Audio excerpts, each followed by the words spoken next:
தனது இடத்த வந்துட்டு விட்டு கொடுத்துருக்காருங்க சூரியகுமார் யாதவ்.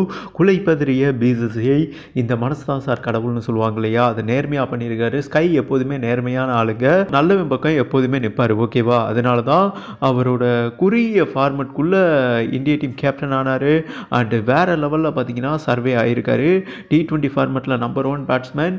இவரை மாதிரி அதாவது விளையாட முடியுமான்னு கேட்டிங்கன்னா T20 ஃபார்மெட்டில் எந்த ஒரு பேட்ஸ்மேனாலும் முடியாது, ஓகேவா. ஹிஸ்ட்ரியை எடுத்துக்கிட்டிங்கன்னா இவர் தாங்க நம்பர் 1 பேட்ஸ்மேன். அந்த 360 டிகிரியில் அடிக்கிறது காரணம் என்னென்னா இவர் கையில் அப்புறமா தான் இருக்கும். அந்த திறமை இவருக்கு வந்ததுக்கு காரணமே இந்த ஒரு நல்ல எண்ணம் என்றே சொல்லாங்க. ஓகே, கம்பேக் டு மேட்ருக்குள்ளே போயிடலாம். ஜனவரி 22ஆம் தேதி இந்தியா இங்கிலாந்து 5 T20 போட்டிகள் அண்டு 3 ஒரு நாள் போட்டிகள் வந்துட்டு ஃபைட் பண்ணுறாங்க, ஓகேவா.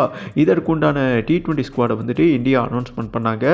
அந்த ஸ்குவாடை பார்த்துட்டு தான் அதாவது MS தோனிலேருந்து சச்சின் டெண்டுல்கர்லேருந்து சுனில் கவாஸ்கர், ஏன் அதர் டீம் பிளேயர்களே அதாவது Jos Butler and same time Pakistan வீரர்களே என்ன கண்டனம் தெரிவிச்சிருக்காங்கன்னா, ஏன்டா உங்களுக்கு புத்தி மடங்கி போச்சுடா முட்டாப்பல்களா, ஏன்டா T20 ஃபார்மெட்டோட கிங் மேக்கராக Ruturaj Gaikwad and T Natarajan, same time Shivam Dube சூப்பராக ப்ளே பண்ணிக்கிட்டு இருந்தாருங்க, வேற மாதிரி ப்ளே பண்ணிக்கிட்டு இருந்தார். இவங்க 3 பேரையுமே ட்ராப் பண்ணிட்டாங்க. அதாவது சூரியகுமார் யாதவ், திலக் வர்மா, ரிங்கு சிங், சஞ்சு சாம்சன், ஜூரல் 2 விக்கெட் கீப்பர் தேவையாங்க. ஜூரல் தேவையா? ஏன் அவருக்கு பதிலாக சிவம் துபே உள்ள கொண்டு வந்திருக்கலாம்ல.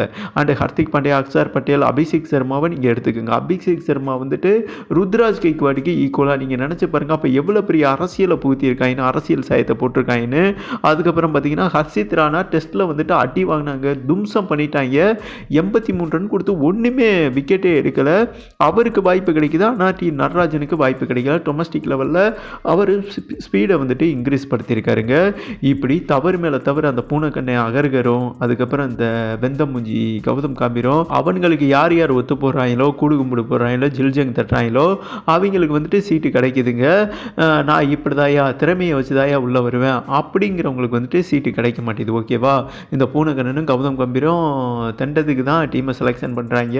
இப்படி பண்ணி தான் பிஜிடி டெஸ்ட் சீரீஸில் ஃபேவரிசம் பார்த்து ரோஹித் சர்மாவுக்கும் விராட் கோலிக்கும் புகைச்சல் போட்டு விட்டாயின்னு வைங்களா ஆஸ்திரேலியா.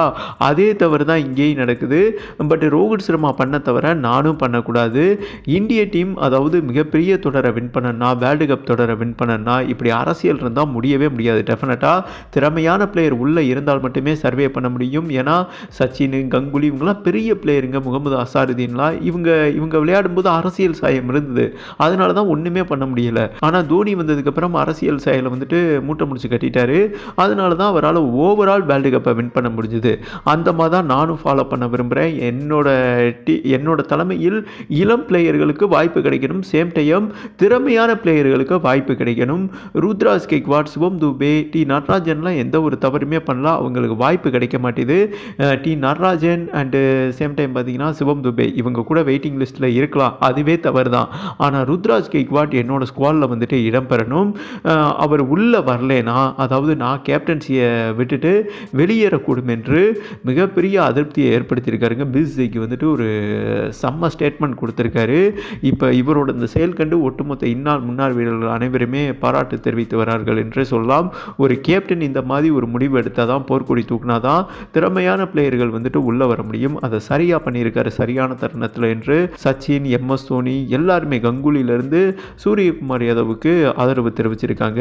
பட் இந்த சூழலில் பிசிசி பார்த்தீங்கன்னா ருத்ராஜ் கெய்க்வாட்டை உள்ளே கொண்டு வந்திருக்காங்க. யாருக்கு பதிலுன்னு கேட்டிங்கன்னா ஜூரலுக்கு பதிலாக. எப்படின்னா அதாவது இப்போ 2 விக்கெட் கீப்பர் தேவைன்னு தான் ஜூரலையும் சஞ்சயும் எடுத்தாங்க. இவரும் ருத்ராஜ் கெய்க்வாட் மல்டி டேலண்ட் பிளேயருங்க. இப்போ அவர் தான் ஃபுல்லாக விக்கெட் கீப்பர் பண்ணுறாரு. பட் அந்த ஆப்ஷன் இருக்கிறதுனால உள்ளே கொண்டு வந்திருக்காங்க. இதை வந்துட்டு முன்மொழிஞ்சது வந்துட்டு நம்ம சூரியகுமார் யாதவ் தான், ஓகேவா.